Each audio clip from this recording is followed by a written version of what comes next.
The Hobbit trilogy, directed by Peter Jackson, tells the epic journey of Bilbo Baggins and 13 of the bravest dwarfs in all of Middle-earth as they struggle to regain their homeland. Although there are those who argue against the length of the trilogy as well as the predictability and logic, these films have incredible thematic elements as well as universal truths. Specifically, the third installment of this series, The Hobbit Battle of the Five Armies, made an impact because of the advanced technological techniques used, like the exquisite makeup work and the computer-generated characters and scenes, as well as the superb acting that allowed for audiences to truly connect with the scenes from the film.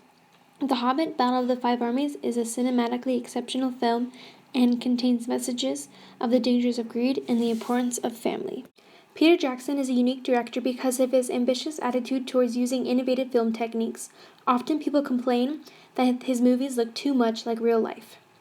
Another great aspect of the way Peter Jackson films is the way he uses wide angles to show the massive armies and the enormous battles that take place, but also the way that he draws in close onto characters to really bring out the dynamics of their emotions. Like when Thorin dies, you truly see not only the life fade from his eyes, but also the true sorrow on Bilbo's face. These techniques show his versatile skills and creative mind that allows the audience to feel like they were watching a huge battle and also feel a very personal loss. The graphics design and the makeup crew were both very strong contributing factors to the exceptional work of this film. One of the biggest examples, quite literally, is a very large creature known as Smaug, the evil dragon. Since dragons do not actually roam the earth, invading castles and annihilating towns, the design team had to create one with computer imaging. Smaug was created with incredible detail, leaving audiences to fear a dragon attack of their own. He is a giant beast that is actually just tiny pixels modeled to replicate scales and fangs that, when put together, create a living, flying, fire-breathing dragon. One of the ways they were able to make Smaug look so realistic was to have the actor that voiced him, Benedict Cumberbatch, wear a suit that could monitor his movements as he recited the lines, so they could match his body mannerisms with the dragon.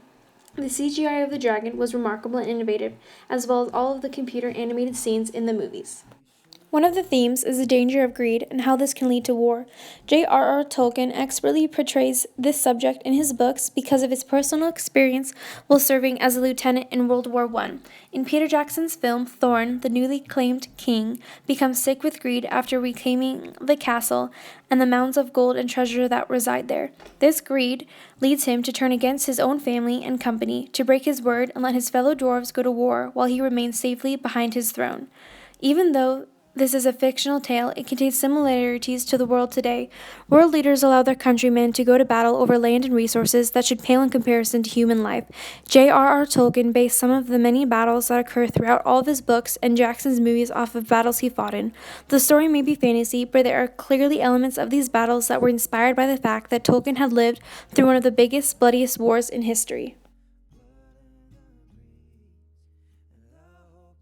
The biggest argument against this movie trilogy is the fact that it takes 3 movies to tell a 300-page story. The book itself is relatively short and lacks some of the stories that appear in the movie. People speculate that the only purpose for Jackson doing this was to earn more money, which is definitely a contributing factor, but also it provided him with a longer period to tell this thrilling story and to spend more time on character development. The benefit of more screen time for these characters is an increased attachment to them by the audience. More arguments against Peter Jackson is that the movie lacks situational realism. Perhaps the movie does not answer all of the questions about how a character gets from point A to B, or where their ability comes from to conquer multiple orcs. However, the underlying point is that this film is a fantasy, meaning that the common rules of physics do not apply, and the answer for how something is created or destroyed can be magic. That is the beauty to these works. They take viewers to a different world, one full of exciting new things and mystical places that, when viewed, allows our imagination to soar. The fictional components of this film are equally matched with the realism and the ability to relate events in the motion picture to society. What those who argue against this film fail to realize is that this trilogy is much larger than the film itself. It captures aspects of society, like family ties and greed. The Hobbit, Battle of the Five Armies, combines superior technological techniques and outstanding cinematic elements that distinguish it from others in the same genre.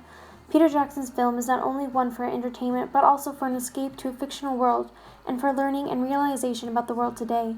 All praise this film received is justly deserved because of the impeccable work and ability of both crew and cast. The Hobbit, Battle of the Five Armies, is a beneficial film to society because of the universal truths it contains and the incomparable thematic components.